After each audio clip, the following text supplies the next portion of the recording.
أسارير وجه صبيح تسر أسارير وجه صبيح.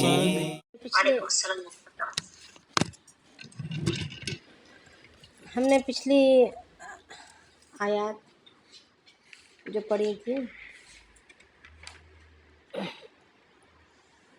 وہ 177 آیت تھی نا.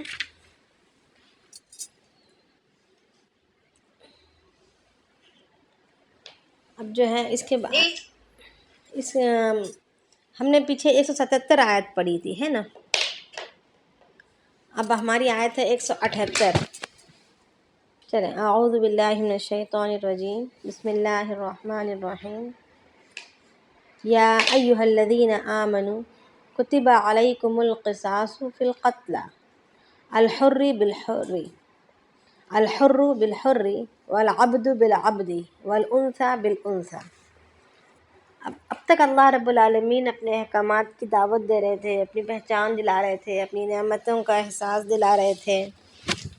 سارا کچھ یہود و نصارہ کی سرکشیاں اور ان پر انعامات، اور ان کو باوجود ان کے سرکشیوں کے ان پر معافی، اور پھر ان پر انعامات کی بارش. پھر اسی طریقے سے ہم بندوں پر یعنی امت محمدیہ پر بھی ساری انسانیت پر جو انعامات و احسانات، یہ سارا کچھ بتاتے چلے. اب اللہ رب العالمین یہاں سے احکامات جاری فرما رہے ہیں. تو اب سب سے پہلے پچھلا مضمون ہمارا یہ چلا کہ حلالی پاکیزہ روزی کھاؤ تاکہ ہمارے جسم سے صادر ہونے والے اعمال بھی پاکیزہ ہوں. اللہ تعالیٰ پاک ہیں اور ہر پاکی کو پسند فرماتے ہیں. تو رزق پاک ہو، ہماری سوچ پاک ہو، ہمارے اعمال پاک ہوں، ہر چیز پاک ہو، یہ چاہتے ہیں. تو اب بندے سے اگر گناہ سرزد ہو جائے تو اب ایک ایک کر کے اللہ رب العالمین اس جرم کی سزا کو گنانے کو جا رہے ہیں کہ کون سے جرم کی کیا سزا ہوگی. اب یہاں پر اللہ رب العالمین فرما رہے ہیں یا ایھا الذین آمنوا، اے ایمان والو، کتب علیکم القصاص فی القتل، فرض کیا گیا ہے تم پر قصاص کو، یعنی برابری کرنے کو، برابر سرابر کا معاملہ کرنے کو، فی القتل، قتل میں، قتل کے معاملے میں برابری کا معاملہ کرنا. الحر بالحر، آزاد کے بدلے آزاد، والعبد بالعبد، اور غلام کے بدلے غلام، والانثى بالانثى، اور عورت کے بدلے عورت. فمن عفی لہ من اخیہ، اور جو کوئی معاف کر دیا جائے اپنے بھائی سے، یعنی اپنے بھائی کو اگر کسی نے معاف، بھائی سے مراد قتل کرنے والے کو، یعنی مسلمان ہر کوئی آپس میں ایک دوسرے کے بھائی ہیں.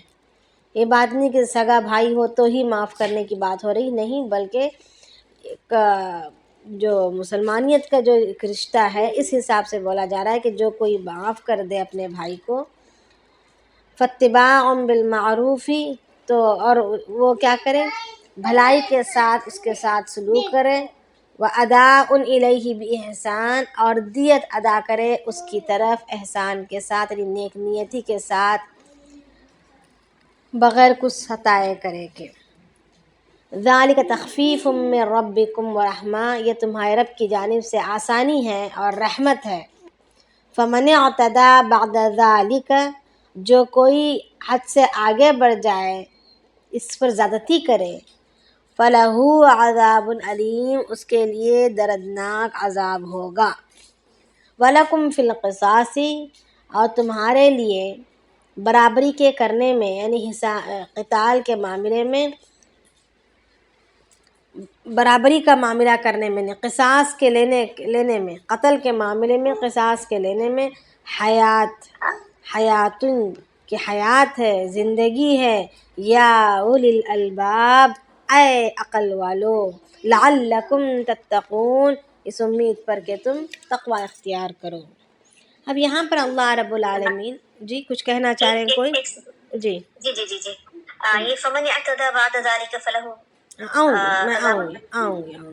آؤں گی. اے ایمان والو، فرض کیا گیا ہے تم پر قصاص کو، یعنی اگر کوئی کسی کو قتل کر دے، اگر کوئی کسی کو ناحق قتل کر دے، ناحق قتل کرنا ہے یہ، یعنی اپنی اغراض کے لیے، اپنے مفاد کے لیے، یعنی اگر کسی نے کچھ جرم کیا اور اس کی سزا میں اس کو سزائے موت دی جا رہی ہے، یہ بات اور ہے۔ یہ آپس کی ذاتی دشمنی ہو یا غلطی سے اگر قتل کیا گیا ہو یا جان بوجھ کر اس کو ایسی چوٹ لگائی گئی ہو کہ اس کو قتل ہو جائے، کوئی بھی ایسی حرکت ہو، تو اس کے بدلے میں اللہ رب العالمین فرما رہے ہیں کہ اس کا بدلہ لیا جائے گا۔ کیسا بدلہ؟ برابر سرابر کا بدلہ لیا جائے گا، برابری کا بدلہ لیا جائے گا۔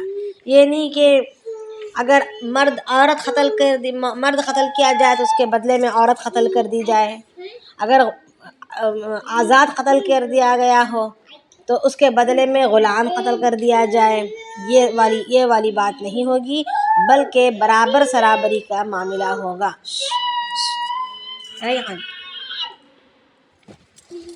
تو اصل میں ہوا اس کا شأن نزول کیا ہے کہ زمانہ جاہلیت میں بنو قریظہ اور بنو نذیر، یہ دونوں قبیلے کی جب آپس میں جنگ ہوئی تھی تو اس میں بنو نذیر غالب آ گئے تھے۔ اب جب یہ لوگ غالب آ گئے تو اب دستور یہ بن گیا تھا کہ جب نظری یعنی بنو نذیر کا کوئی کسی بنو قریظہ کو قتل کر دیتا، بنو قریظہ کے آدمی کو قتل کر دیتا، تو اس کے بدلے میں اسے قتل نہیں کیا جاتا تھا، بلکہ 100 وسق کھجوریں لے کر اس کو چھوڑ دیا جاتا تھا۔ 100 وسق، کیونکہ یہ غالب آئے ہوئے لوگ، جیتے ہوئے لوگ ہارے ہوئے لوگوں کو مارا ہے، قتل کیا ہے، تو کیا کرتے تھے؟ تو ہارے ہوئے قوم میں سے یعنی ہاری ہوئی قوم میں سے اس کا بدلہ نہیں لیا جاتا تھا، یعنی نظری کو قتل نہیں کیا جاتا تھا، بلکہ بس دیت، وہ بھی 100 وسق کھجور، یعنی جو 4 من کے قریب ہوتی ہے، 4 من کم و بیش 4 من ہوتا ہے، یہ اتنے وزن کی کھجوریں لے کر چھوڑ دیا جاتا۔ بنو نذیر غالب آ گئے تھے، بنو نذیر غالب آ گئے تھے۔ ہاں، بنو نذیر غالب آ گئے تھے۔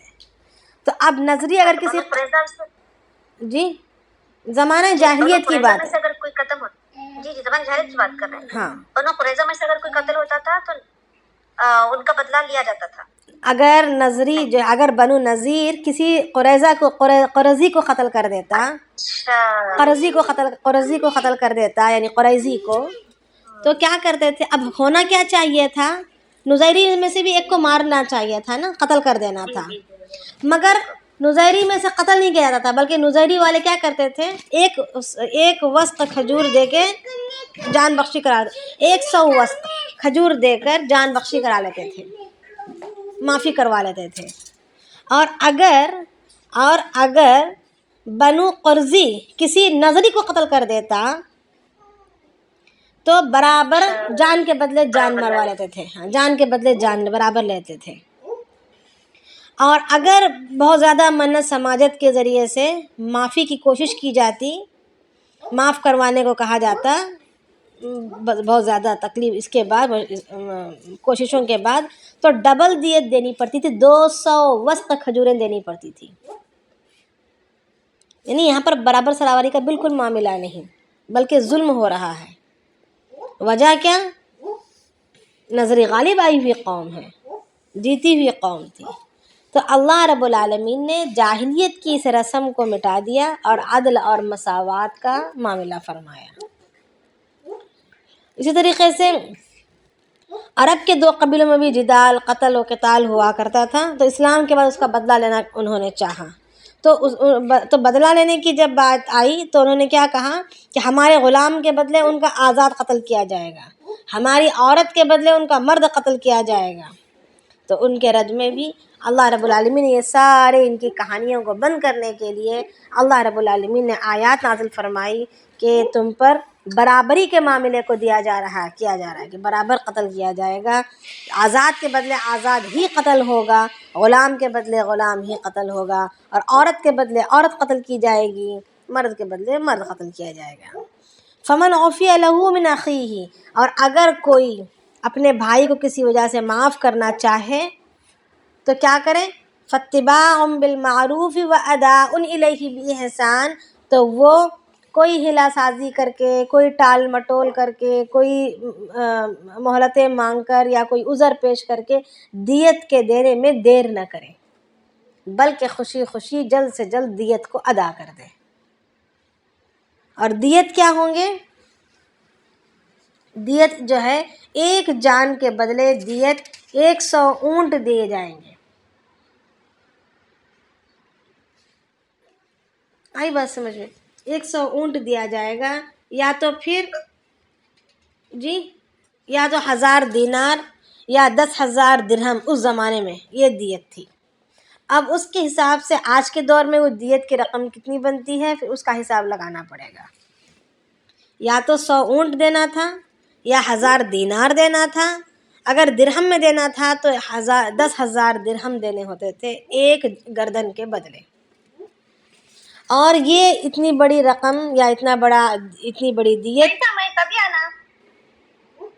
ہلو، کسی کا مائی کون ہے؟ ہلو،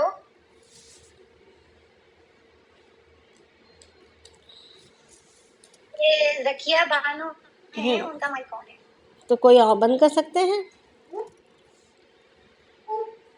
جی آپ یہ سبین بھابھی روز بند کر دیجیے۔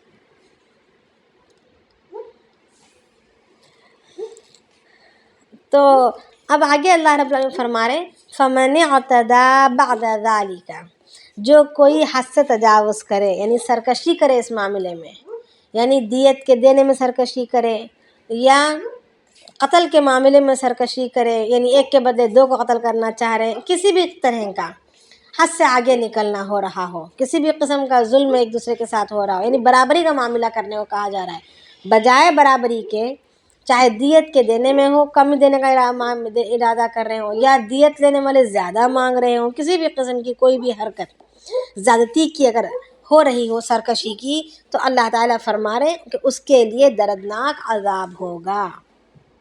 وَلَكُمْ فِي الْقِصَاصِ حَيَاةٌ يَا أُولِي الْأَلْبَابِ، اور یہ برابری کے معاملے میں، یہ برابر سرابر کا معاملے میں، قتل کے معاملے میں، برابر سرابری کے کرنے میں تمہارے لیے زندگیاں ہیں۔ یعنی اگر آج کسی ایک کا اگر قتل ہو جائے اور اس کے بدلے میں اس کو قاتل کو اگر قتل کر دیا جائے تو پھر کسی اور کو پھر سبق ملے گا، پھر یہ غلطی دوبارہ معاشرے میں دہرائی نہیں جائے گی، ہے نا؟ تو اس میں زندگی ہے۔ آج یہ اسلامی اصول اور اسلامی قانون اگر آج دنیا میں رائج نہیں، ہر دوسرے ملکوں میں رائج نہیں، جس کی وجہ سے آئے دن قصے سننے میں آتے ہیں ظلم کے، زبردستی کے، قتل کے، غارت گری کے، تو اگر اسلامی قانون کے مطابق اگر چلے ہوتے، فوراً سزا دی گئی ہوتی اور پورے چوراہے پر کھڑا کر کے اگر سزا دی گئی ہوتی عوام الناس کے سامنے، لوگوں کے سامنے، تو پھر یہ غلطی دوبارہ دہرائی نہیں گئی ہوتی۔ ہر کوئی ڈر کر سنبھل کر رہا ہوتا، سرکش اگر بندہ ہو تو بھی ڈر کر رہا ہوتا۔ اب یہاں پر اللہ رب العالمین یہی فرما رہے ہیں کہ وَلَكُمْ فِي الْقِصَاصِ حَيَاةٌ يَا أُولِي الْأَلْبَابِ، اے عقل والو، لَعَلَّكُمْ تَتَّقُونَ، اس امید پر کہ تم متقی بن جاؤ، پرہیزگاری اختیار کرنے والے بن جاؤ۔ کسی کوئی سوال کرنا یہاں پر؟ اس میں بہت سارے مسائل، جی بولیں۔ جی معاف کر دینے پر دیت ادا کرنا، یہ تھوڑا سا نہیں سمجھتا۔ نہیں، اگر دیکھیں، اگر کوئی کسی کا باپ قتل کر دیا گیا، باپ مارا گیا، اب اس کے 2 بیٹے ہیں، اب 2 بیٹے، مثال کریں اگر 2 بیٹے ہیں تو ایک بیٹے نے تو قاتل کو معاف کر دیا کہ باپ ہی چلا گیا، اب کسی اور کے باپ کو مارنے سے کیا ملے گا، چلے ہم معاف کر دیتے ہیں، ہم اس کو قتل کرنا نہیں پسند کرتے، جانے دیں، چھوڑ دیتے ہیں۔ تو اب جو ہے، مگر ایک اور بیٹا بالکل ماننے کو تیار نہیں، وہ کہہ رہا ہے کہ مجھے نہیں، باپ کا بدلہ لینا ہی لینا ہے۔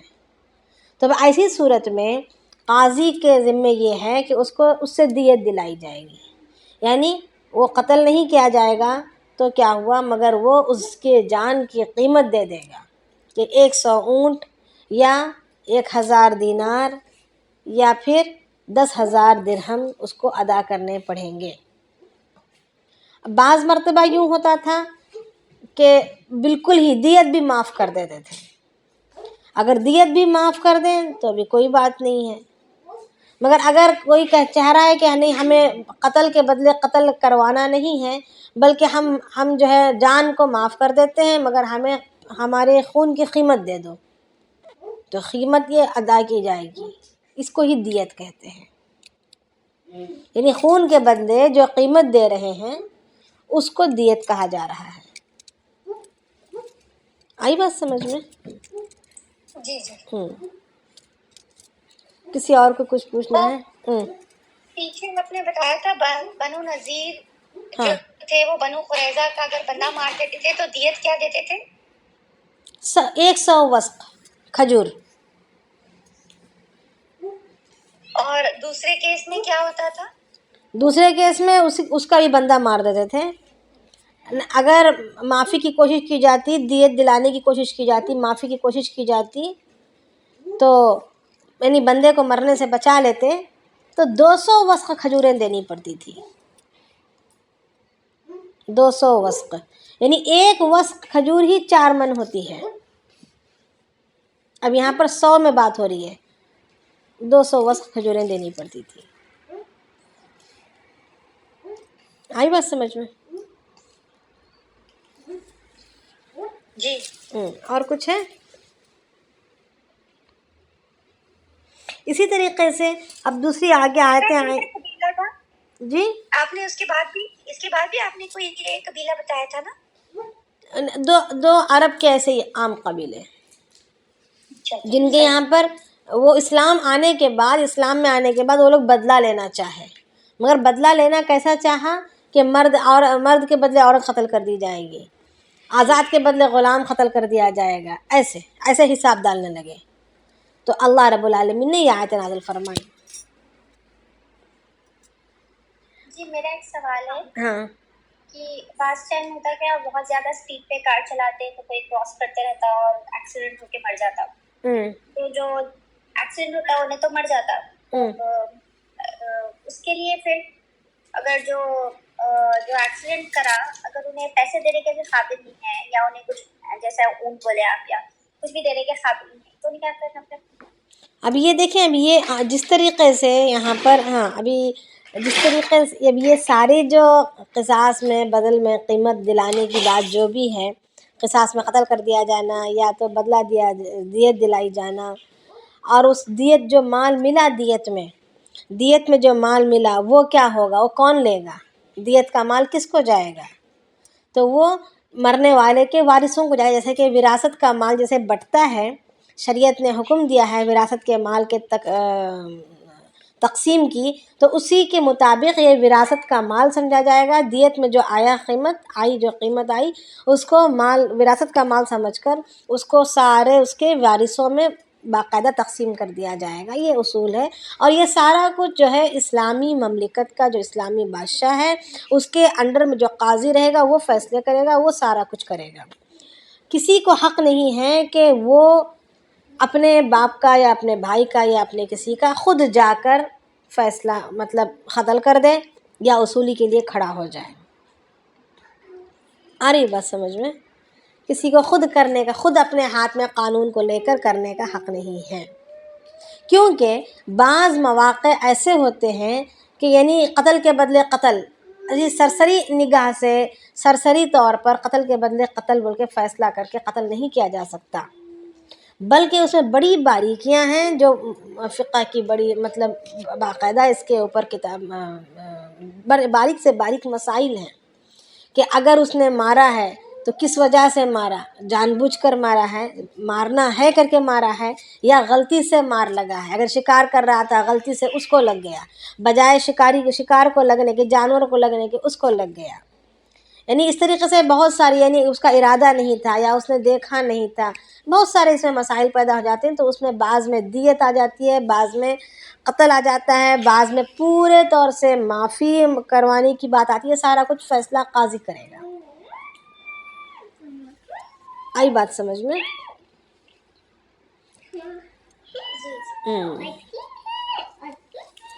تو بس ہمیں جو ہے یہاں پر اس کی ایک اہمیت کو ہم یہاں پر خود ہمارے پاس اسلامی مملکت نہیں ہے، نہ ہمارے پاس اسلامی قوانین چلتے ہیں، مگر ہم اپنے آپ کو کسی قسم کے گناہ میں شامل ہونے سے بچانے کے لیے،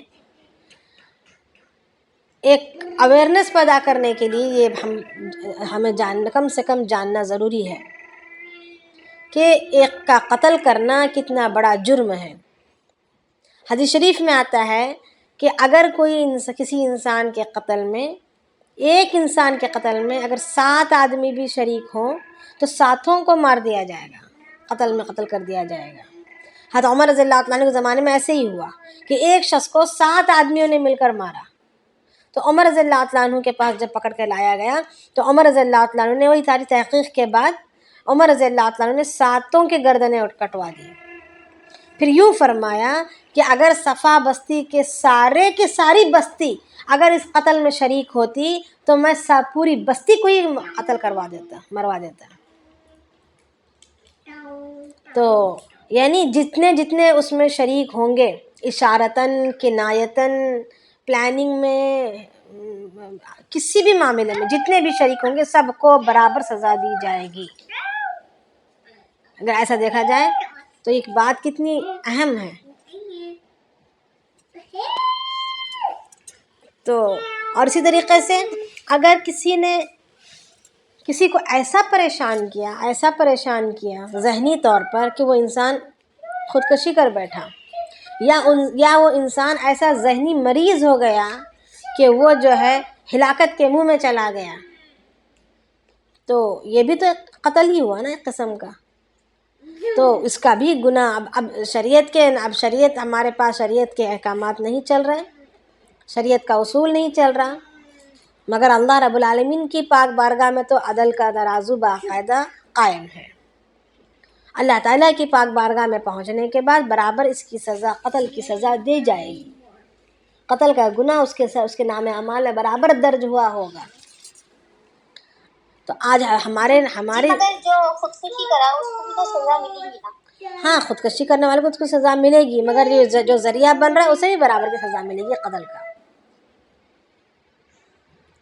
اب بعض کو ذہنی طور پر ایسے مریض کر دیا گیا کہ اگر وہ پاگل ہی ہو گیا، ذہنی اس کا توازن ہی خراب ہو گیا اور وہ کود پڑا، یا ایسا بے ساختہ ایسا سڑک پر چل گیا کہ ایکسیڈنٹ ہو گیا، یعنی وہ خود اپنی ذہنی توازن کو کھو بیٹھا ہے۔ اب ایسے میں وہ تو مریض ہے، اس نے اپنی عقل کھو دی ہے، کسی نے اس کو اتنا پریشان کیا کہ وہ اپنی عقل سے ہی ہاتھ دھو بیٹھا، تو اب اس مرنے والے پر کوئی گناہ نہیں ہوگا، پورا کا سارا گناہ اس پریشان کرنے والے کو یا اس سرکش کو ہوگا، کیونکہ اس نے پوری عقل، ہوش و حواس سب کچھ کھو بیٹھا تھا، پورے طور سے وہ پاگل ہو چکا تھا، تب اس پر کیسے گناہ ہو سکتا ہے؟ وہ تو مظلوم ہے، وہ تو مجرم ہے۔ تو اس طریقے سے بہت ساری باتیں ہیں اس کے دیکھنے کے، تو ہم کسی کا فیصلہ اپنی زبان سے یا ظاہری حالات کو دیکھ کر ہم نہیں کر سکتے۔ آگے دیکھیں گے۔ اعوذ باللہ من الشیطان الرجیم، بسم اللہ الرحمن الرحیم۔ کتب علیکم اذا حضر احدکم الموت ان ترک خیرا الوصیۃ للوالدین والاقربین بالمعروف حقا علی المتقین۔ اب یہاں پر اللہ رب فرما رہے ہیں کہ فرض کیا گیا ہے تم پر، جب کسی کی موت تم میں سے حاضر کی جائے، یعنی تم میں سے کسی پر موت آنے لگے، تو اور اگر وہ کچھ مال چھوڑ جاتا ہو تو چاہیے کہ اس کو وصیت کرے، اس کی وصیت کرے اپنے والدین کے لیے، اپنے رشتہ داروں کے لیے، بھلائی کے ساتھ، یعنی نیک نیتی کے ساتھ اور حق کے ساتھ۔ اور یہ بات ثابت ہے متقین کے لیے، یعنی متقین کے لیے ضروری ہے یہ بات کہ وہ وصیت کر جائے۔ تو اب یہ آیت جو ہے منسوخ ہو چکی ہے، یعنی یہ جو وصیت کا جو بات رہ گئی، یہ پورے مال پر وصیت کرنے کی جو بات تھی یہ اب منسوخ ہو گئی ہے اللہ رب العالمین کی ان آیات کے بدلے میں جس میں اللہ رب العالمین نے یوصیکم اللہ جو آیتیں نازل فرمائی گئی ہیں، انشاءاللہ ہم آگے پڑھیں گے جس میں اللہ تعالیٰ نے سب کے حصے خود مقرر کر دیے ہیں، یعنی مرنے والے پر سے ذمہ داری اٹھا دی گئی کہ وہ کس کو کتنا حصہ ملے گا وہ نہیں بول سکتا، وہ نہیں، اللہ تعالیٰ نے خود اپنے ہاتھ میں لے لیا۔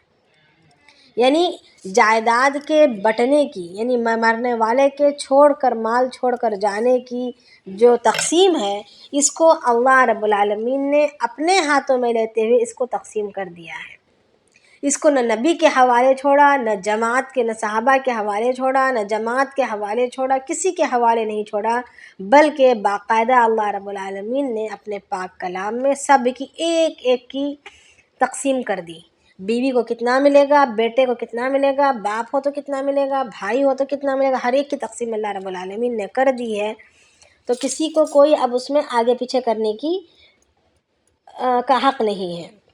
البتہ میت کے لیے بس اتنی اجازت ہے کہ وہ اگر مر رہا ہو تو تہائی حصے میں وصیت کر سکتا ہے، اور بقیہ تہائی حصے کے اوپر اس پر سے کوئی حق نہیں ہے مرنے کے وقت۔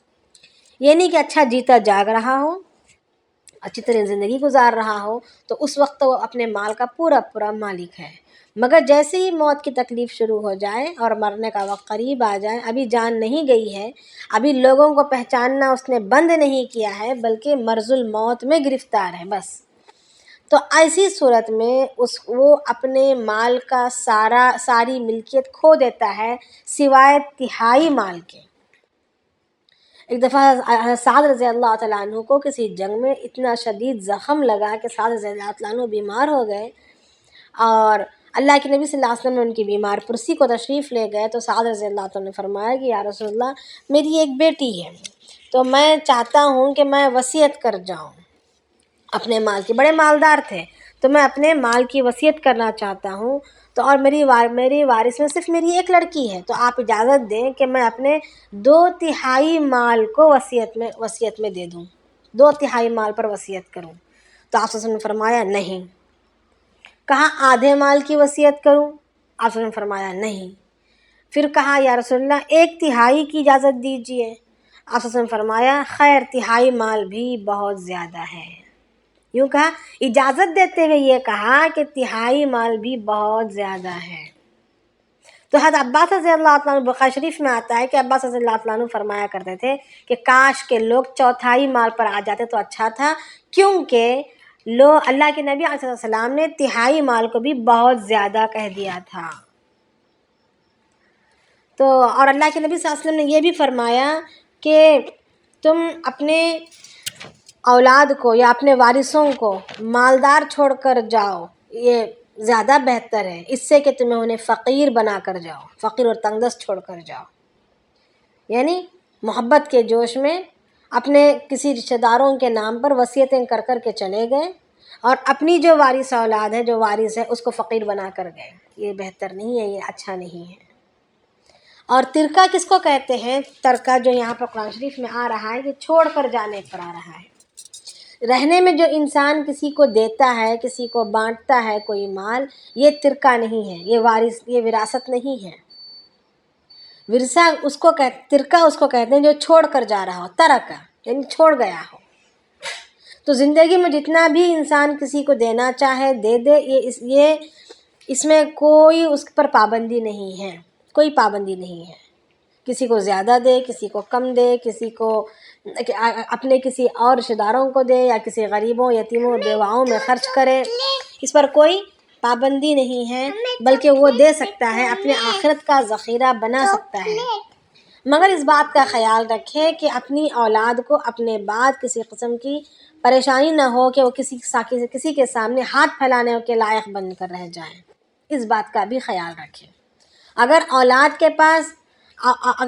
کے پاس اتنی حیثیت ہے کہ وہ اپنے پیروں پر کھڑے ہو کر سب کچھ کر سکتے ہیں، ان کے لیے اتنا کر چکا ہے، پھر اس کے بعد اپنی آخرت کی تیاری کے نیت سے، اپنی آخرت کی تیاری کے طور پر جتنا بھی مرضی ہے اپنی زندگی میں خرچ کر لے، یہ زیادہ اچھا ہے، زیادہ بہتر ہے کہ ڈھیروں ڈھیر مال چھوڑ کر جانے کے بجائے اللہ کے راستے میں خرچ کرے، یہ زیادہ بہتر ہے۔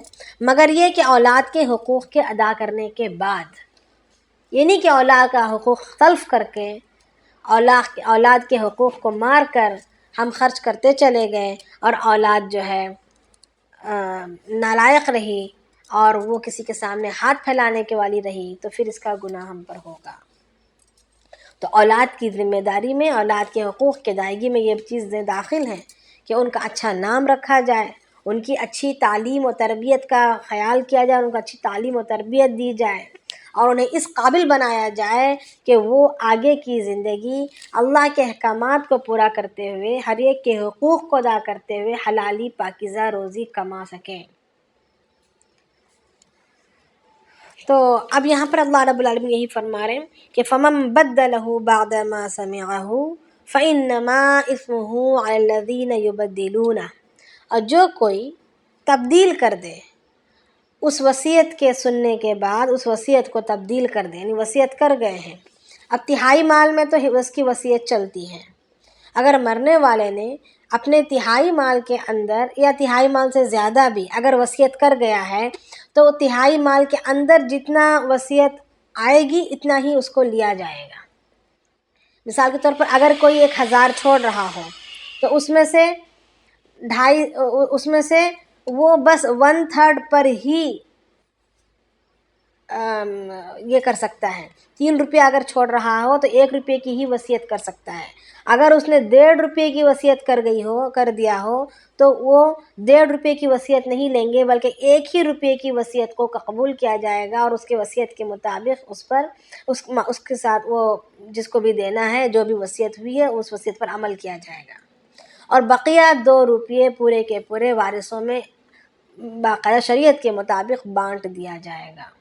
یعنی تہائی حصے میں ہی وصیت اثر کرے گی، تہائی حصے سے زیادہ کی اگر وصیت ہے بھی تو وہ اثر نہیں ہوگی، وہ اس پر اثر نہیں ہوگا۔ ایک بات ہو گئی۔ اور دوسری بات یہ کہ اگر کسی نے تہائی مال میں وصیت کر گیا ہو کسی نیکی کی تو اس کو تبدیل کر کے وارث کوئی آگے پیچھے نہیں کر سکتے، یعنی اس وصیت کو پورا کیے بغیر اس کو بھی اپنے مال میں ملا لیا، یہ نہیں کر سکتے۔ یا تو کسی اور کے لیے وصیت کیا تھا، کسی اور کو ہم نے دے دیا ہمارے مرضی سے، یعنی کسی بھی قسم کی تبدیلی نہیں کر سکتے، یہ گناہ کا ذریعہ گناہ ہوگا بدلنے والے کو۔ فَمَن بَدَّلَهُ بَعْدَ مَا سَمِعَهُ، جو کوئی بدل دے اس کو اس وصیت کے سننے کے بعد، فَإِنَّمَا إِثْمُهُ عَلَى الَّذِينَ يُبَدِّلُونَ، تو یہ کیا ہوگا، یہ گناہ ہوگا اس پر جس نے اس کو بدلا ہے۔ ان اللہ سمیع علیم، بے شک اللہ تعالی سننے والے اور جاننے والے ہیں۔ فمن خاف من موص جنفا او اثما فاصلح بینہم فلا اثم علیہ، اور اللہ تعالیٰ فرما رہے کہ جو کوئی ڈرتا ہو، خوف کرتا ہو وصیت کے کرنے کے بعد، وصیت کرنے والے کی طرف سے کسی طرفداری کا یا کسی گناہ کی وصیت کرنے کا، تو پھر ان میں کیا کرا دے، باہم صلح کرا دے، یعنی اس کو ٹھیک کر دے، اس پر کچھ گناہ نہیں ہے۔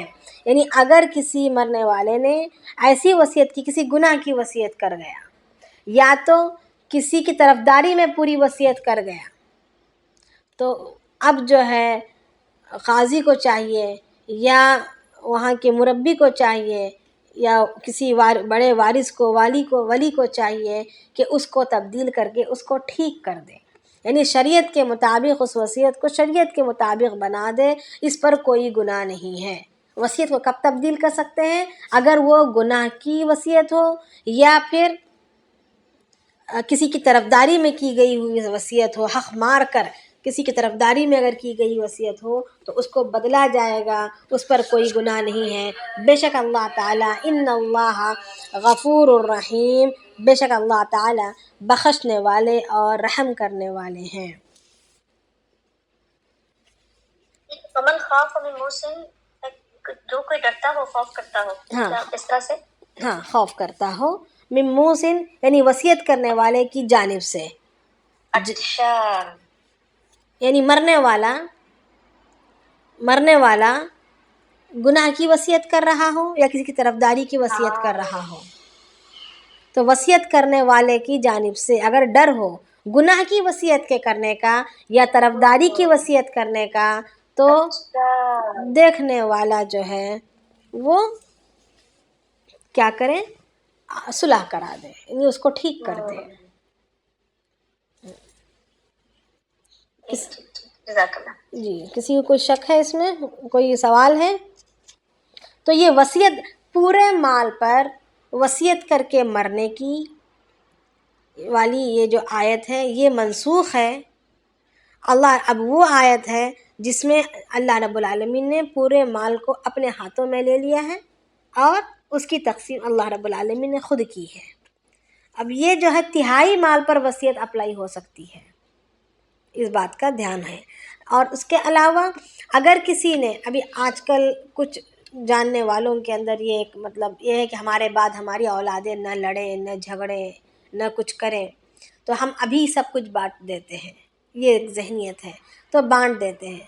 ٹھیک ہے، بانٹ دینا صحیح بات ہے، اچھی بات ہے، مگر جو بانٹ دے رہے ہیں اس کے بعد بھی مرنے والا جب مر جائے گا تو جو کچھ اس نے چھوڑا ہوگا، اگر اس کے پاس کچھ تھوڑی بہت رقم بھی ہو یا اس کے کچھ زیورات ہو یا اس کا کوئی روپیہ ہو یا اس کی کوئی استعمال کی جو بھی چیزیں ہوں، کپڑے ہوں، یہاں تک کہ ہاتھ میں پہنے جانے والی گھڑی ہی کیوں نہ ہو، اس کی استعمال کی ہر چیز جو بھی وہ چھوڑ گیا ہو سب کچھ وارثوں کا ہے. اس سب کی قیمت باندھ کر باقاعدہ اس کو تقسیم کرنا فرض ہے، واجب ہے، ورنہ گنہگار ہوں گے.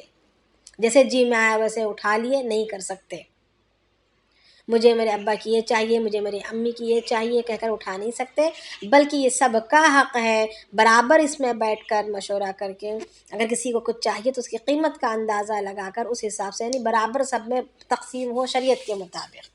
اگر لڑکے ہوں تو 2 حصے اور اگر لڑکی ہوں تو 1 حصہ، اس کے مطابق ہی تقسیم ہوگا. ہر چھوٹی سی چھوٹی چیز بھی تقسیم کی جائے گی. اس بات کا دھیان رکھنا ضروری ہے. اگر پوری کی پوری پورا کا پورا مال ہو تو پھر وہ تو تقسیم ہوگا ہی، مگر چھوٹی چھوٹی چیزیں جو نظر انداز کر دی جاتی ہیں وہ نظر انداز کرنے کی بات نہیں ہے، بلکہ اجازت سے ہی تقسیم ہوں گی ہر ایک کی.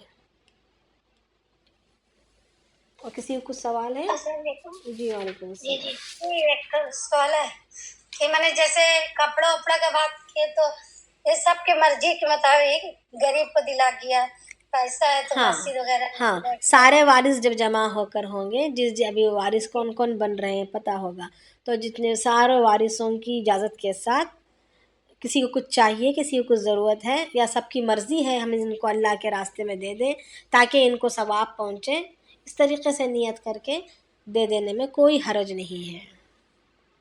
اور استعمال کریں گے تب بھی کوئی حرج نہیں ہے. اب یہ کہ ارے مرنے والوں کے کپڑے نہیں پہننے، ان کو استعمال کیا ہوا صابن نہیں استعمال کرنا ہے، اب میت کو نہلایا ہوا صابن وہ بھی صدقے میں دے دو، ایسا نہیں ہے، بلکہ استعمال ہم کر سکتے ہیں. جی کوئی کچھ کہہ رہے تھے؟ وارث کون کون ہوتے ہیں؟ وارث کی لسٹ میں مطلب صرف مطلب لڑکے، مطلب جیسے بیٹے بیٹیاں یا کوئی اور بھی ہوتا ہے؟ بیوی بھی ہوتی ہے، اگر بیوی مری ہے تو شوہر ہوتا ہے. اور اگر بیوی مری تو اگر سب میں سے اس کے نام پہ کچھ چیزیں ہیں تو وہ کس کو جاتی ہیں؟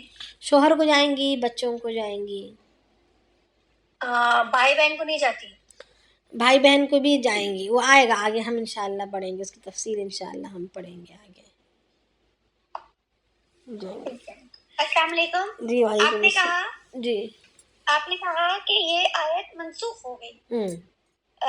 ہم اس کو پڑھیں گے، سمجھیں گے، تلاوت ہے مگر حکم پر عمل نہیں ہے. ابھی یہ جو آپ رولز بتا رہی ہیں فَمَن بَدَّلَهُ بَعْدَ مَا سَمِعَهُ، ہاں یہ والی کس پر ہوگی؟ تہائی مال پر ہی ہوگا. اچھا، تہائی مال کے بارے میں یہ آیت رہے گی کہ وہ اپنی مرضی سے سوابدید پہ کر سکتے ہیں، مگر باقی جو رولز ہیں وہ اللہ آگے بتائیں گے. جی جی جی. السلام علیکم. جی وعلیکم السلام. یعنی 100 میں 25 100 نہیں، ہے سپوز، وہ تو 25 بولیں گے تو 1/4 ہو گیا ہے نا. یہاں پر بات 1/3 کی چل رہی ہے، تہائی حصہ. یعنی 175 75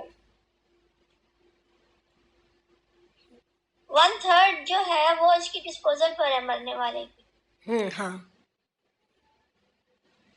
وہ اتنے میں وہ اچھے کچھ ایسے کیسز سننے میں آئے ہیں جنہیں اس جب جان کے لالے پڑتے ہیں تب یہ ہوش نہیں رہتی. ہاں یہ کسی کو اللہ تعالیٰ توفیق دے دیتا ہے کہ وہ مرنے سے پہلے یہ سارا کر دیتے ہیں، لیکن بہت سارے چکر ایسے ہیں جو ایسا نہیں ہو پاتا، اور جو فیملی ممبرز باہر ہوتے ہیں اس ٹائم پہ نہیں پہنچ پاتے، تو کیا وہ اپنا حصہ دوسرے کو گفٹ کر سکتے ہیں؟ ہاں کر سکتے ہیں، اگر کوئی اپنا حصہ خوشی سے کسی کو دے دے کوئی بات نہیں ہے. کہ وہ دوسرے کو دے دے اور کچھ مطلب اس پہ تو وہ کوئی نہیں کہ پہلے تقسیم ہو تو پھر دے. ہاں تقسیم ہو تب پھر دیں. ہاں تقسیم ہونے کے بعد ہی دینا ہے. تقسیم ہونے سے پہلے کیسے دے سکتے ہیں؟ کس حساب میں دے رہے ہیں؟ کتنا دے رہے ہیں؟ نہیں مطلب جیسے ایک گھر ہے نا، اب وہ بکے گا تو پھر آپ دے سکتے ہیں. ایک تو یہ شکل ہے، گھر ایک ہی ہے اور کسی کے پاس اتنی گنجائش نہیں ہے کہ وہ گھر کو بائی کر سکے اور سب کو اس کے حصے دے دے. تو پھر جو کہتے ہیں کہ چلو جی ٹھیک ہے بڑے بھائی ہیں، بڑے یا چھوٹے بھائی ہیں تو وہ رہ رہے ہیں تو رہنے دو، اس کو نہ بیچو، اس کو تقسیم نہ کرو. تو وہ تو وربلی ہوگا نا کہ وہ یا وہ لکھ کے دے دے کہ نہیں ٹھیک ہے اس میں میرا اتنا حصہ بن رہا ہے تو یہ آپ کو میں نے دے دیا. نہیں، لکھائی کے ساتھ ہی ہونا چاہیے. اصل میں یہ ہو کہ یہ دیکھیں یہ بڑے باریک اور نازک مسئلے ہیں اور یہ حقوق ہیں، حقوق میں سے ہیں. اب اس نے اگر معاف کرنا ہو تو باقاعدہ رتی برابر اوپر نیچے کیے بغیر اپنے حصے کو معاف کرنا ہے. تو اب وہ گھر کی قیمت جب حصہ لگانے کے لیے بیٹھ رہے ہیں تو اس وقت گھر کی قیمت کا اندازہ لگا کر یا تو بیچ دیں، اگر بیچنا نہیں چاہتے ہیں تو پھر اس کا حصہ اندازہ لگا کر اب جو ہے کوئی ایسی شکل نکالیں کہ مطلب ہر ایک کے حصے میں کتنا کتنا آ رہا ہے، اس وقت وہ باقاعدہ سب کچھ لکھ دیں. لکھ کر پھر جو ہے آگے معاف کرنا ہے یا نہیں کرنا ہے اپنا حصہ، وہ پھر بات وربلی زبان پر نہیں، کیونکہ پھر کل کے دن جو ہے پھر مسئلے پیدا نہ ہو جائیں. قرآن شریف کے تعلیمات ہیں کہ جب بھی کوئی معاملہ کرو تو لکھ لیا کرو. آج جتنے بھی جھگڑے ہو رہے ہیں نہیں لکھنے کی وجہ سے ہو رہے ہیں.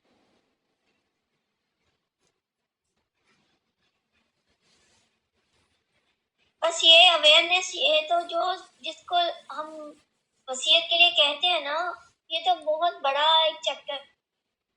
وصیت ایسے کرنا ضروری نہیں ہے، اگر کوئی وصیت کرنا چاہے تو وہ 1/3 میں کر سکتا ہے. سمجھ میں آ رہی ہے بات؟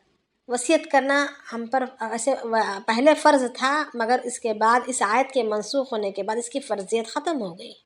اب ہم وصیت کرو یا نہ کرو، ہمارا جو کچھ چھوڑا ہوا مال ہے آٹومیٹکلی سب کے برابر پاس پہنچ جائے گا.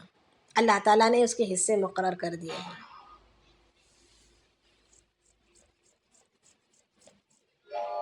ہیلو.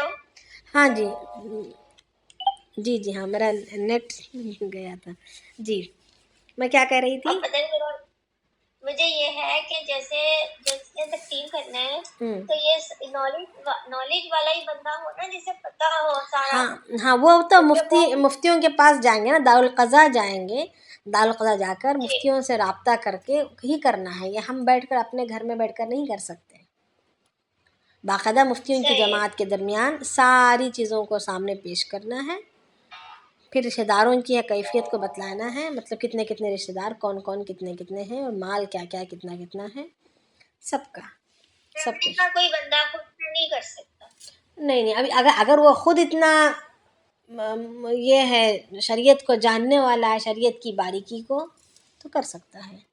اب وہ خود مفتی نہیں، باقاعدہ اس کے بارے میں یہ جائیداد کے بٹنے کے تعلق سے باقاعدہ ایک سبجیکٹ ہوتا ہے عالمیت میں، عالم کے کورس میں، پھر اس کے اوپر تخصص کروایا جاتا ہے. پھر افتاء میں باقاعدہ اس کی کورس کی کتابیں الگ ہوتی ہیں، اور سب سے زیادہ ٹف سبجیکٹ مانا جاتا ہے یہ جائیداد کے بٹوارے کے سبجیکٹ کو. اس کا امتحان یعنی پہلے ہوگا نا؟ کیا چیز؟ مطلب اس کے بارے میں سب سے پہلے پوچھا جائے نا وراثت کے مال کے بارے حقوق کے معاملے میں، ہاں حقوق میں آتا ہے نا یہ. جی جی. ہاں تو یہ کتنے عرصے تک ہو جانا چاہیے؟ یعنی جیسے دیکھنے میں آیا ہے دادے کا گھر ابھی تک ہے، وہ نہیں، جلد سے جلد ہو میں جانا چاہیے، کیونکہ کسی کی موت کا کوئی ٹھکانہ نہیں ہے. تو جلد سے جلد پہنچ جائے تاکہ مرنے والے کو بھی راحت مل جائے. کیونکہ اگر اس کے مال میں اگر صحیح طریقے سے مطلب انصاف کے ساتھ اگر تقسیم نہیں ہوا اور لاپرواہی برتی گئی، اور اگر یہ ساری کیفیتیں اس کی تربیت اور تعلیم کے نہ دینے کی وجہ سے ہو رہا ہے، تو پھر وہ بیچارہ وہ اپنی خبر میں پھر اس کی سزا بھگتے گا. تو بہتر یہ ہے کہ جلد سے جلد اس کو پورا کیا جائے تاکہ حق والے کو حق پہنچ جائے اور وہ بھی مرنے والا بھی اجر کا مستحق بن جائے، کیونکہ اس کا چھوڑا ہوا مال ہے اور وہ حقداروں کو پہنچنا چاہیے. حقداروں کو حق پہنچانے میں بالکل دیر نہیں کرنی ہے، کیونکہ جو ذمہ داری لینے والا اگر وہ بھی فوت ہو جائے تو پھر کیا ہوگا، یا جس کا حق جس کے پاس پہنچنا ہے وہ فوت ہو جائے تو پھر اس کا کون پرسان حال ہوگا. تو زندگیوں کا کوئی بھروسہ نہیں ہے. یہ ایک ذمہ داری ہے، یہ ہمیں مال آ رہا ہے ایسا نہیں ہے، بلکہ یہ ایک ذمہ داری ہے، ایک حق ہے. وہ حقدار کو اس کا حق ضرور جلد سے جلد پہنچانا چاہیے. بڑے ڈرنے کی کا معاملہ ہے، یہ آسانی سے نظر انداز کرنے والا مسئلہ نہیں ہے. جہاں پر جانا جاتا ہے وہاں پر دفنا کر آتے ہی مفتیوں کو بلا کر بٹھا کر اس کی یہ تقسیم کر دیا جاتا ہے، پہلے دن دوسرے دن ہی.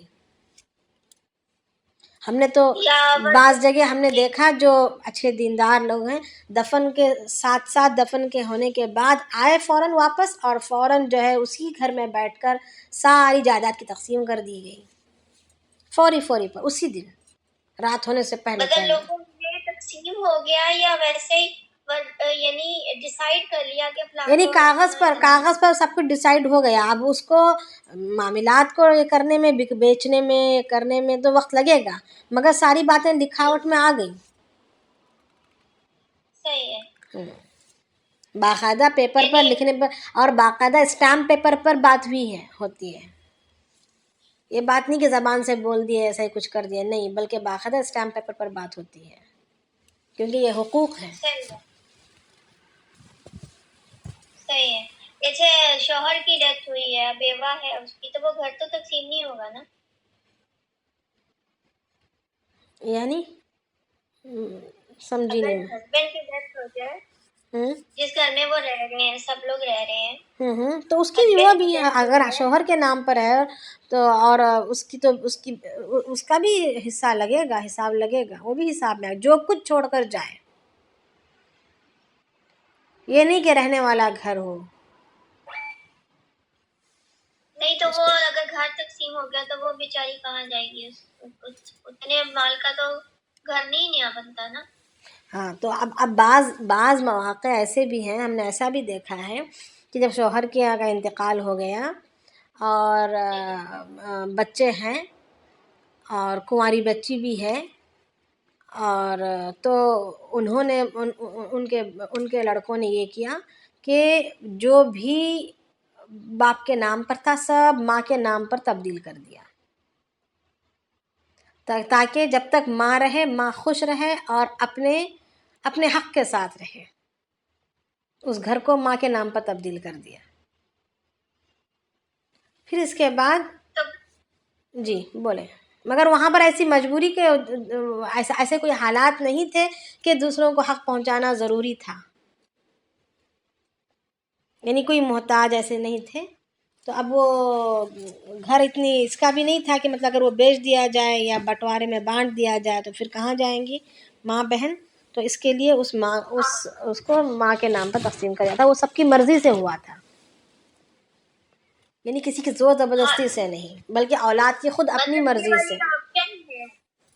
جی یہ والی آپشن ہے، ہاں یعنی جی، مدر کے نام پہ ساروں کی مرضی سے، ساری اولاد کی مرضی سے. جی السلام علیکم. جی وعلیکم السلام. جیسے کہ کوئی جس کا اولاد نہیں ہے، صرف وہ بیوہ رہ گئی، تو اس کے بھی مال تقسیم ہوگا. اس کو بھی مال ملے گا نا، اس کو ملے گا. بقیہ مال اس کے بھائیوں کو جائے گا، مرنے والے کے بھائیوں کو جائے گا اگر اولاد بالکل نہیں ہے. مگر بیوی کو بیوی کا حصہ ضرور ملے گا. بیوی کو بیوی کا حصہ ملے گا. اولاد نہیں ہے تو حصہ نہیں، ایسا نہیں ہے. انشاءاللہ آگے آئیں گی یہ ساری باتیں. اگر لڑکے ہوں تو حصہ کتنا ملے گا، لڑکیاں ہوں تو حصہ، صرف لڑکیاں ہوں تو کتنا حصہ رہے گا، ساری باتیں انشاءاللہ ہم آگے پڑھیں گے. السلام علیکم. جی وعلیکم السلام. جی اگر گھر اور وائف کے نام پر ہو، اگر وہ مری نہیں ہے تو اس کے نام پر ہی رہے گا نا. مرنے والے کون ہیں؟ مرنے والے اس کے ہسبینڈ ہیں. ہاں تو پھر اس کے مال کو کیوں دھکا ہوگا، یہ تو زندہ ہے. اس میں کوئی تقسیم نہیں ہوگی. نہیں نہیں نہیں نہیں، جو مرا ہے اس کی تقسیم ہوگی، اس کے مال کی تقسیم ہوگی. جو زندہ ہے اس کے مال کی تقسیم کیوں ہوگی؟ نہیں ہوگی. صرف مرنے والے کی تقسیم ہو رہی ہے، وہ جو چھوڑ گیا ہے اس مال کو.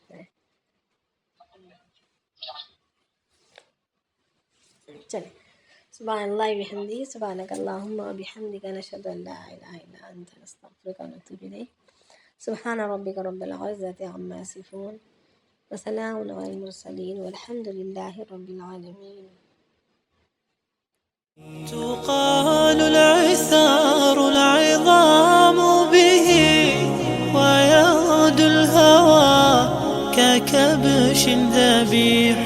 بذكر الإله تطيب الحياة، تسر أسارير وجه صبيح، تسر أسارير وجه صبيح.